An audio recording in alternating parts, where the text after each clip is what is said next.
respectfully understand this, and that you're here, you offered to be here without being asked, so thanks again for being here tonight. Absolutely. Thank you.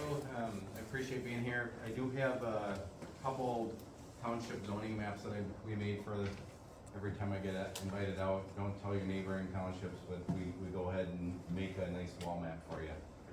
So I think you'll find some value in that. So I'm here to ask clarification. It's a very simple request from Fredenberg Town Board for us to get re-engaged with doing site inspections for the existing gravel pits. As you know, Commissioner Nelson and I did do site visits. We didn't do our formal inspections, so there was some misunderstanding of what that expectation was.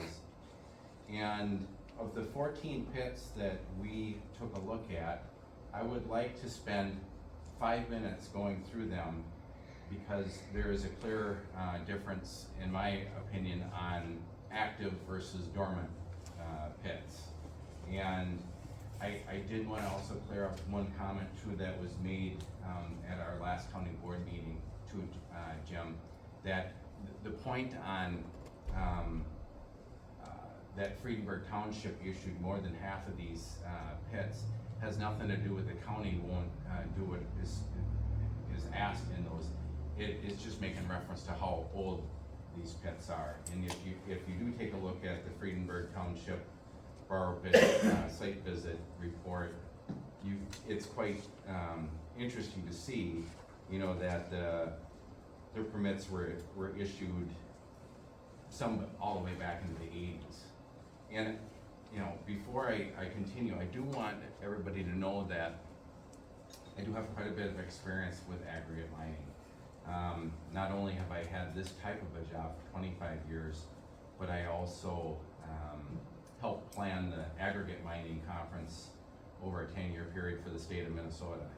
And our whole emphasis was not pro-mining from an industry perspective, but pro-mining from a compatible nature standpoint. So I have been working on aggregate issues for most of my career to try to do what's right for both the industry and for the residents. And it is something that is never going to go away, something that will always be challenging, and something that really does evoke emotions with people. And I think it's safe to say that the people that are against any form of gravel mining, a lot of times it is close to the property that they've invested their money in, and we can all be very sympathetic that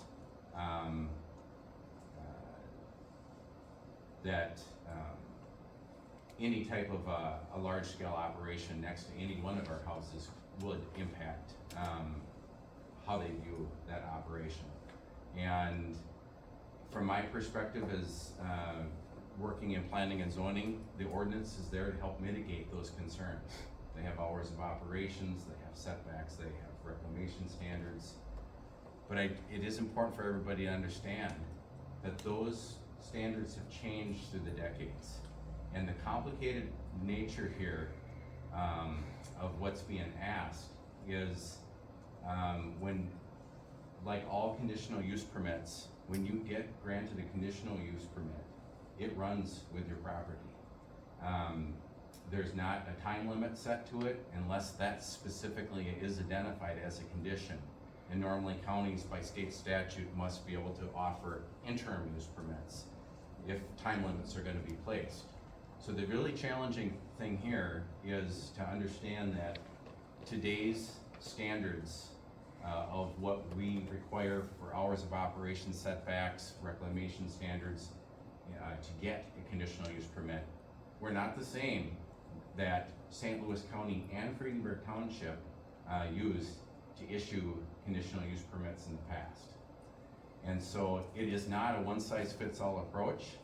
And I am happy to say that as I did the 14 site visits, that the vast majority of the pits in Fredenberg Township are inactive, and many of them have, and some of them have been reclaimed. And so I would like to just quickly get clarification here. I have enough handouts here for the town board, and I have a few extras here. But I would like to simply go through these very quickly so that I best understand what the ask is. And if I can narrow the focus of your request to contacting the operators of the active pits, that is something I am willing to make that attempt. And I do have one operator here in Fredenberg Township that has reached out to the office proactively to make sure that they are operating, following the ordinance, and they have volunteered for us to do a site inspection. I'm hoping that the other active pit operators follow suit, and we'll welcome in peace. The other normal way that we visit these sites are for site-specific issues that are addressed, not overall concerns, or, I mean, all it would take is the neighbor to ask on a frequent basis, and some pit operators do get frequent complaints that we get phone calls on. And so there's a little bit of a distrust from some pit operators, not speaking specifically to Fredenberg Township, but just in general, on this trust level, you know, they're playing by the rules, but it's still not good enough. And sometimes the rules change, and then what? And unfortunately, the harsh reality here is the vast majority of your pits in Fredenberg Township were issued conditional use permits without strong reclamation standards. And I need to better understand your request so that when I meet with the pit operators, I know what the goal is here. Is the goal to ask them to put together a reclamation plan if they don't have one and didn't need one previously? Is it to make sure that the pit is operating by the standards that they were issued the conditions for at the time? I need that a little bit more feedback so that I can do the best job I can when I do meet with these operators. Any questions before we dig into the? We can't have, you said we weren't gonna do that. After you speak, so that, no. At the end we can? No, We're at the end, we're done. we're going to have, Okay. I didn't wanna have there's some limitations, I think we can say, but if you request something, we'll respond. Sure. Okay, so the first one, map reference number 1, I also have copies of the Fredenberg Borrow Pit site visit deal here that I think would probably be helpful to make reference to. But I think in general, taking a look at the map here, or at the aerial, I would like some feedback from the town board. Is the goal here to look at all 14 pits?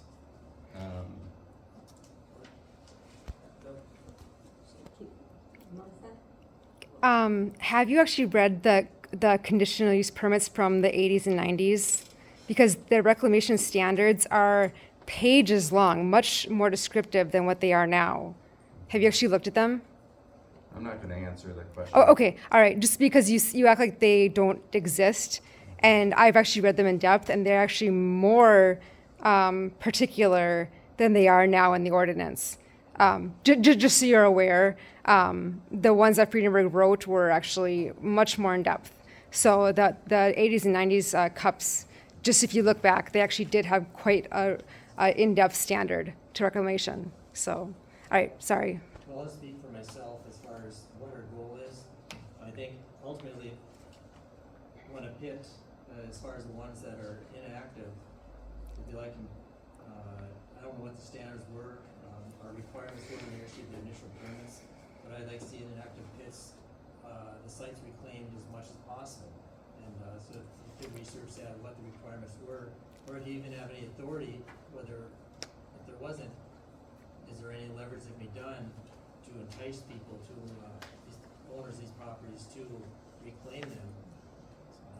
Cause we have, we'll go to some of these in here, and the ones I'm familiar with, there's some that are considered fairly inactive, that there's still some pretty steep, banks in them and so on, that really, I think would be nice to be addressed if possible. So that's at least my opinion, and as far as the ones that are, active, that they are following their permits, as required. So that, just a quick overview of my opinion on what anyone else wants to say before we start, going through the sites. Yep, I agree. I mean, the conditions were placed and they should be followed. And they are very in-depth. So I think if we're gonna do this, it should be each one read, and I expected them to be followed as they agreed upon.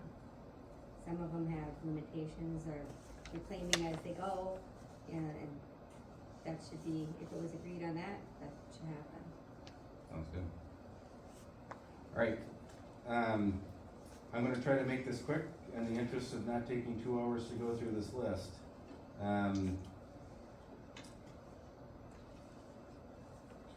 So site number 1 is, Stubber Road. Yes, My understanding that is inactive and, fully reclaimed.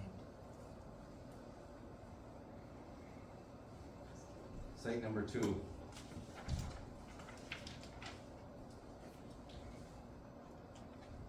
to speak first, my understanding that's an active, operation. Which one is it? That's, Holder's Pit. Site number 3. Speaking again, my understanding is that is an inactive pit. I don't think he's taking more material out of there, but I've not spoken to the owner.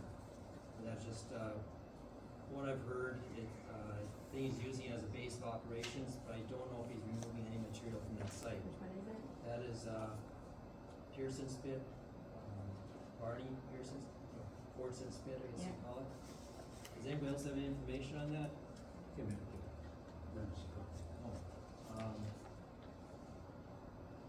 So that's, so I'll answer best I can on some of these pits. I don't have, I haven't gone on all these sites, but that's my understanding with that one.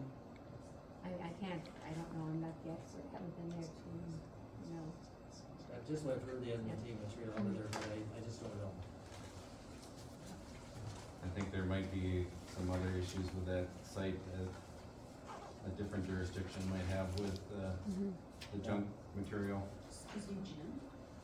Site number 4. I'm sorry, there is some traffic in and out of Fortson's, cause I live right by there. Is But it- I don't know if they're It's not operating- gravel, it's Okay, just it's not business, gravel. no. Yeah, just a Okay, base of but operations. there's stuff in there, Yeah, as you can see from the picture. houses and all kinds of things. Number 4. 4, Lakehead Trucking, the south site, that would be active. Yes.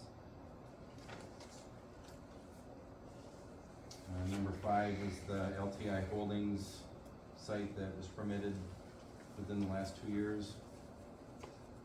I don't know what the status is. I know they have a permit, but I don't know if they're actively taking any material out of there.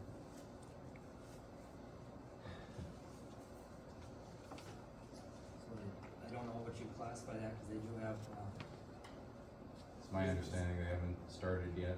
I think there's still a court case that is up in, yeah, I don't know if that restricts them or not, but it just, I don't know if they've actually taken anything out of that site yet. map reference number 6. That's the McKeever pit. That's an active site. Active. Hey Deb, 7 is the first. Excuse me. if we go back to 6464, reclamation actually is concurrent, and at the 6464 pit, it's not being reclaimed properly. There's a pile of trees that have been there. It's actually a fire issue. and reclamation is concurrent. Tree, brush, all should be removed, and that has not been removed for a year or two. So reclamation is concurrent. That's not been done. There are other things on that pit that are violations upon the permit. So I think it should be inspected still. Number 7 is owned by Minnesota Power. My understanding is that even though it's an extremely small pit, that some of the that they still actively take aggregate for projects as needed.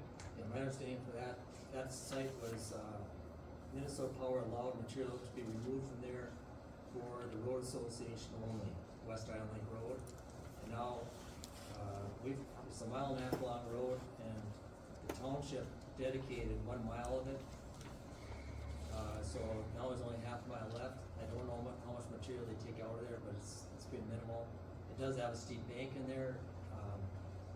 They use it as a burn site also for residents, but they pile and burn it every year, so that's very well done. But it, some material is taken out of there just for the last half mile of the road.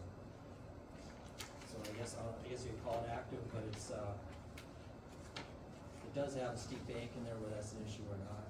You know, not that it's real high, but it's still be a at least 10, 15 foot drop. So I don't know if that's an issue or not, but it's, Map reference number 8, my understanding is this pit is going to be going away with new platted properties.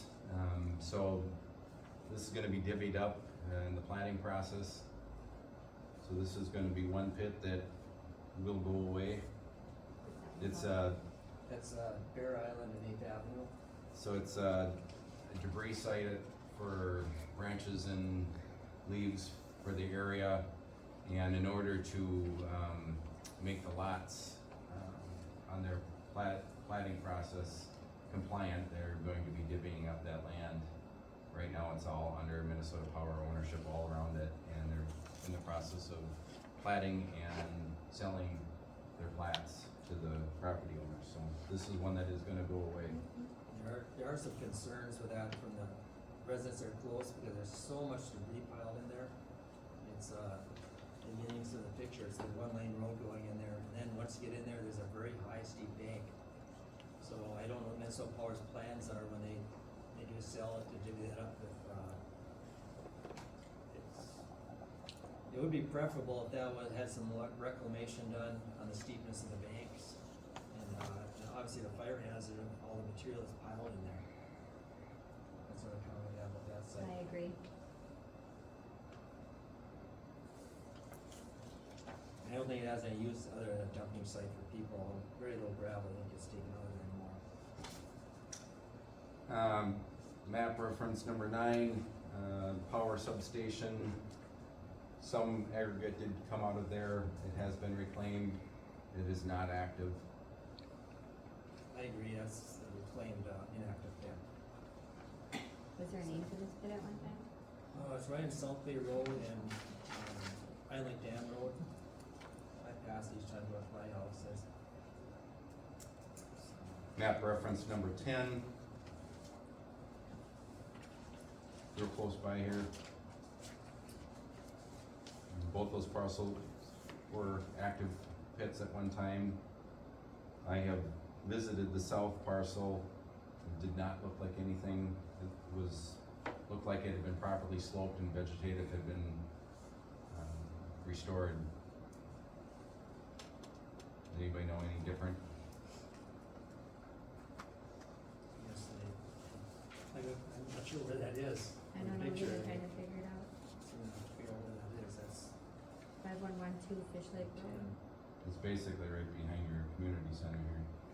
Oh, very good. Fire hall. It's behind the fire hall. That's the fire hall one.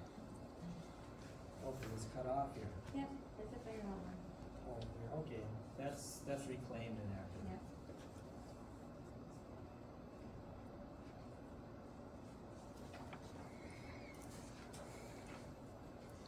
Map reference number 11. I believe that's the older pit, and that one's reclaimed, inactive. Map reference number 12. This is the Pearson North Pit. I've never been in there, I don't know what the status is. The market is active until proven otherwise. How's that sound? Yeah, I think he still holds an active permit for it, I just don't know if he's, how much use he gets. Pearson South, map reference number 13. I drove past this thing 10 times trying to find it. It's been reclaimed for sure. That's the open area by the. Yep, small open. I didn't believe it when I was trying to find it, that was it. Need more examples of, that beautifully reclaimed property, so inactive. And last but not least, reference number 14. Yeah, that's an active pit. Alright, well, that narrows my focus a little bit. And I will dig out the records and make sure that I understand, what the conditions were when they were granted. And I will report back to you on when the progress of it. How about I send an email on a monthly basis until they're all complete? Well, we had asked if, some board members could be there when you guys are inspecting them. Absolutely not. There's no chance of that. And I can understand, cause I've done hundreds of inspections, and it's a security and liability issue. You're asking permission of a property owner was building our property to enter on, and it's just not allowed. And I will let you know that if there are any compliance issues found, that it's no different than a compliance issue for any of your properties. You build a building and put water in it and not have the proper septic compliance inspection, that's something that we work out individually until it's resolved. We don't broadcast it, we don't, and so you're gonna have to be patient. I arguably, if a year ago your expectation was that we were gonna do these site investigations and do what we're intending to do now, I apologize. But please know that do not expect that if there are compliance issues found at any property that we're gonna make a report and send it to all the neighbors. So, I don't think that's what we were asking. but giving us a monthly update is fine with me. In the update, you'll see what inspections you've done, but we don't know what the results are, whether people passed or there's possible violations or anything. We just say that, you'll just give a list of, as you proceed through them, or what would you say? Yeah, I will, I'm gonna have to double check, with what our procedures is on that. My understanding is that if, compliance inspection list goes through without any issues identified, it can become public record right away. I hate to interrupt this, but we're not from the area. We're driving down the road. We found this little dog. We thought the Wandering. meeting started at 7:30, so we thought somebody might know who We this just hope belongs that to. somebody might recognize her or him. But, yeah, anybody It was out almost to the on bridge, Chaff Road? on Taft Road.